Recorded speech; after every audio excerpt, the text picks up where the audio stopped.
سلام دوستان، من محمد رضا موحدیان هستم از وبسایت آموزش زبان‌های خارجی فرنلیش. این جلسه می‌خوایم درباره نوشتن نوع دوم سوالات رایتینگ با هم صحبت کنیم. در نوع دوم سوالات فقط از شما خواسته میشه که نظر شخصیتون رو بگین. در نوع اول اگه یادتون باشه میگفت دو نوع نگرش رو بررسی کنید و نظر خودتون رو بدین. اما اینجا فقط گفته نظر خودتون چیه. اوکی، خب بیایم تاپیک رو با هم دیگه بررسی کنیم. Some people think that universities should provide graduates with the knowledge and skills needed in the workplace. Others think that the true function of university should be to give access to knowledge for its own sake, regardless of whether the course is useful to an employer or not. What, in your opinion, should be the main function of the universities? خب، در صورت سوال از ما خواسته شده که نظر شخصی خودمون رو بگیم. بنابراین به این صورت عمل می‌کنیم که جمله اول باید یه دیدگاه کلی درباره موضوع باشه. در جمله دوم تاپیک رو پارافریز می‌کنیم و جمله آخر نظر شخصیمون رو میگیم و دو دلیل برای نظر خودمون میاریم. یادمون باشه که مهم نیست نظر شما چیه. مهم اینه که درباره کدوم نظر بیشتر و بهتر میتونید بنویسید. پس همون نظر رو انتخاب کنید و دو دلیل واسش بیارید. این داستان پاراگراف اول بود. خب فرمول کلی این اسی به این شکله. Introduction, you need to write a motivator. It's not very obligatory, but it's better to write. Reward the topic, paraphrase the topic. Antithesis with two reasons. In body 1, paragraph 2, you need to support the first reason. Okay? And in body 2, paragraph 3, you need to support the second reason. And in conclusion, reward the thesis. Just give your own opinion in another word and then summary of viewpoint. حالا برای همین موضوع که داریم بیایم ببینیم چه جوری می‌خوایم بنویسیم.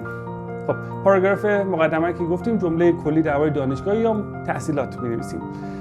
بازنویسی موضوع مقاله به زبان خودمون، نظر شخصی رو مطرح می‌کنیم و براش دو تا دلیل میاریم. شما می‌تونید دلیل سوم هم داشته باشین که در اون صورت یک پاراگراف باید بیشتر بنویسید. توی پاراگراف دوم دلیل اول رو بررسی می‌کنیم و توی پاراگراف سوم دلیل دوم رو بررسی می‌کنیم و پاراگراف چهارم نظر شخصی رو مطرح می‌کنیم، همون نظری که توی پاراگراف اول دادیم. اینجا فقط به نحو دیگه‌ای بیانش می‌کنیم. در ادامه همین پاراگراف دلایلی که در پاراگراف دوم و سوم نوشتیم رو به طور خلاصه ذکر می‌کنیم. خب بیایم شروع کنیم. خب اول میخوایم یک جمله کلی درباره دانشگاه بنویسیم. من میخوام بگم که دانشگاه نقش مهمی رو در ارتقاء سطح دانش انسان‌ها ایفا میکنه. اینجوری می‌نویسم. It is universally acknowledged that universities play a substantial role یا میتونم بگم crucial role in the improvement of the knowledge of people. حالا باید تاپیک رو پارافریز کنیم. یادتون نره مفهوم باید یکی باشه اما جمله ها و کلمات باید تغییر کنن. میتونیم از هم‌معنی‌های کلمات استفاده کنیم یا جمله رو از حالت اکتیو به پسیو تغییر بدیم. خب حالا بیایم ببینیم چجوری باید تاپیک رو پارافریز کنیم. While some think that universities ought to offer graduates with practical knowledge and skills that can help them later on their working life solely, others reject this notion, claiming that universities should merely provide access to knowledge for its own sake, disregarding its usefulness to an employee. این جمله همون تاپیک ماست که به بیان دیگه با استفاده از گرامر و کلمات دیگه سعی کردیم همون منظور رو برسونیم. مثلا should provide graduate شده ought to، offer graduate پس should شده ought to و provide شده offer. Skills needed in the workplace. خب ما تبدیلش کردیم این skill needed in the workplace همون جمله تاپیکمون بوده، ما اینجوری تبدیلش کردیم. Skills that can help them later on in their working lives. Workplace شده working lives و needed که مورد نیازه شده مثلا توانایی‌هایی که میتونه کمک کنه به اونها در محیط کارشون در آینده. Give access یعنی دسترسی بده. merely provide access ما گفتیم که دسترسی رو مهیا کنه. disregarding و regardless هم معنی ان، سینونیم هم دیگه ان. یا واسه whether the course is useful to an employee ما تبدیلش کردیم its usefulness to the employer. یعنی اونجا گفته آیا این کورس یا این درس مفیده واسه یک کسی که مثلا استخدام شده، ما میگیم مفید بودن اون درس برای همون کسی که استخدام شده. خب در جمله بعد میتونیم نظر شخصی خودمون رو بدیم. خب من اینجوری نظر شخصیمون رو میگم، میگیم که in my opinion، یا میتونیم بگیم from where I stand، یا کلمات دیگه‌ای که توی همون درس میخوایم واسهتون توضیح بدیم توی درس 10، توی جلسه 10. In my opinion, university's main role is to give access to both type of knowledge depending on the type of enrolled scholars and their desires. 4. این 4 به معنای چونکه است. میخوایم دو تا جمله رو به هم دیگه ربط بدیم. 4 یعنی چونکه there are some students who look for job and by achieving a good grade they can see themselves working in the place they have always wanted. این دلیل اولمونه که میخوایم تو پاراگراف دوم یا بادی 1 درباره‌اش صحبت کنیم. و حالا دلیل دوممون and there are some others who had already had their own job and what they are seeking is to broaden their knowledge on other subjects solely. خب همونطور که می‌بینید نظر شخصیمون رو به صورت کاملا واضح بیان کردیم و توی این قسمت از یک جمله مشتق مرکب استفاده کردیم. جمله آبی شده دلیل اولمونه که باید تو پاراگراف دوم دربارش حرف بزنیم و ساپورتش کنیم، و جمله سبز دلیل دوممونه و باید در پاراگراف سوم دربارش حرف بزنیم و ساپورتش کنیم. حالا بیاین یه نگاهی به این سه تا جمله بندازیم و کلماتش رو بشمریم.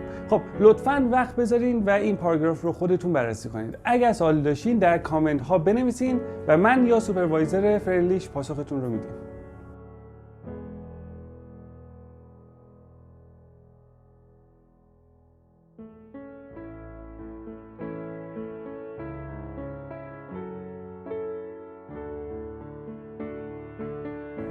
خب حالا میخوایم پاراگراف دوم رو شروع کنیم. میگیم on the one hand میشه از یک طرف این جمله رو گفتیم که به پاراگراف قبلی ربطش بدیم. خب اینجوری میگیم on the one hand some university students are looking for means to attain a job after graduating or to kick off their careers in their desired field of study. پاراگراف دوم با یک جمله مقدمه باید شروع بشه.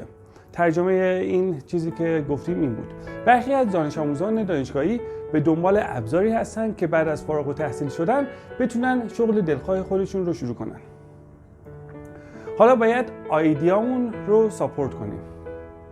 For these students, university courses focusing primarily on practical skills and knowledge which they can capitalize on in their working lives can be more sensible than purely academic knowledge courses. If they finish these courses with high grades, they can be sure of getting a good paying job right after they graduate, which can help them financially support themselves. خب تو این پاراگراف کلمات قرمز شده نشوننده کوهیژن جمله‌مونه. خب ببینیم ترجمهش چیه؟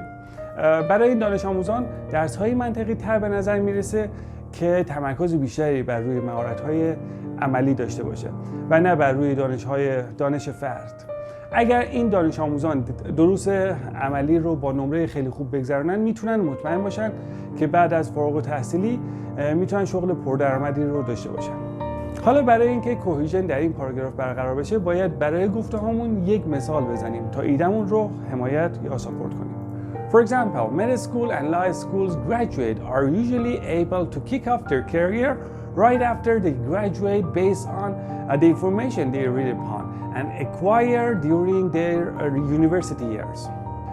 این جمله یک مثال برای ایده‌ای که مطرح کردیم. یادتون باشه برای اینکه مثال بزنید لازم نیست حتما یک مثال واقعی بزنید. کسی نمیره تحقیق کنه ببینه مثال تو واقعیه یا نه، یا از خودتون نوشتید. پس هر چی دلتون میخواد بنویسین، هدف اصلی به رخ کشیدن زبانتونه نه اطلاعات عمومیتون. خب ببینیم ترجمه این مثال چی بود. برای مثال فارغ التحصیلان مدارس وکالت و پزشکی به محض اتمام دانشگاه یا مدرسه میتونن شغل خود رو شروع کنن. حالا ما یک جمله پایانی نیاز داریم تا به عنوان کانکلوژن پاراگراف رو ببندیم.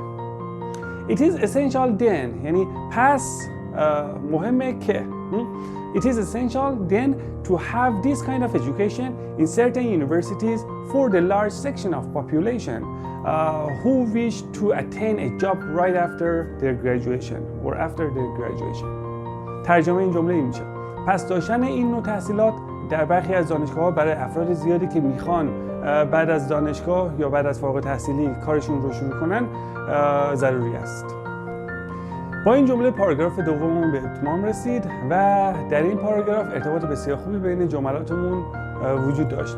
خلاصه پاراگراف دوم به این صورته: جمله اولمون مقدمه است، جمله دوم و سوممون یه ایده اصلیه، جمله چهارممون مثال برای ساپورت کردنه و جمله پنجممون نتیجه گیری یا همون کانکلوژن. حالا بیاین این پاراگراف رو در کنار هم بذاریم و کلماتش رو بشماریم.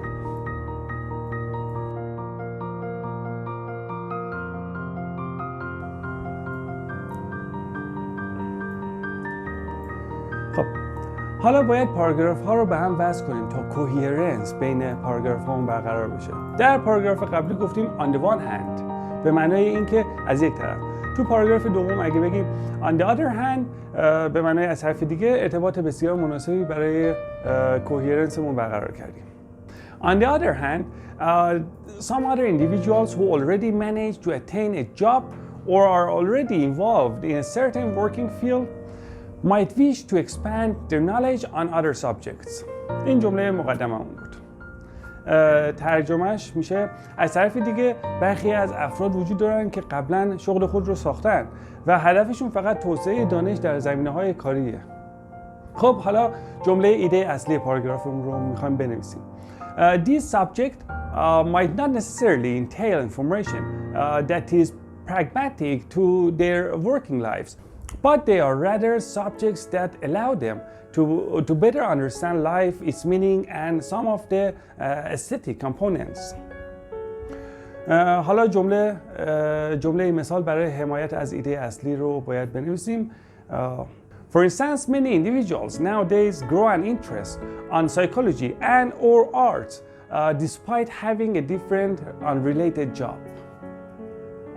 خب حالا میخوایم conclusion رو بنویسیم، جمله آخریمون.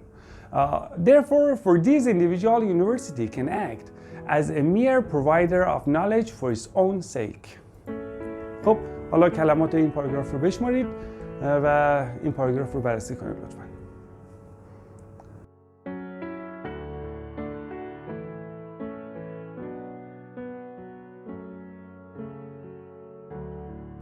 و در آخرین پاراگراف باید کانکلوژن نوشته بشه. توی این پاراگراف میتونیم نظر شخصی خودمون رو دوباره به یک بیان دیگه بنویسیم و باید حواسمون باشه که مضمون اصلی عوض نشه. In conclusion, the main function of university should be to provide knowledge of all types to students, whether purely academic or irrelevant to their working lives or not. And this can be solely decided on by students themselves and their courses of choice. خب تا اینجا متن رو فقط از نظر کوهرنس و کوهیژن و همچنین تاسک اچیومنت بررسی کردیم. اگر این دو مورد رو به خوبی رعایت کنیم میتونیم مطمئن باشیم که 50% نمره رو گرفتیم. اون 50% دیگه هم شامل گرامر و لغت میشه که بعداً درباره‌اش صحبت می‌کنیم. راستی یادتون نره که وبسایت فرنلیش بیش از 150 ریدینگ از سطح مقدماتی تا پیشرفته برای شما آماده کرده. شما میتونید متن رو بخونید و به سوالات آورده شده پاسخ بدید. همچنین کلمات جدید به رنگ آبی نمایش داده میشه که با کلیک بر روی اون میتونید معنی و تلفظ کلمه رو چک کنید. پس با فرنلیش همراه ما باشید.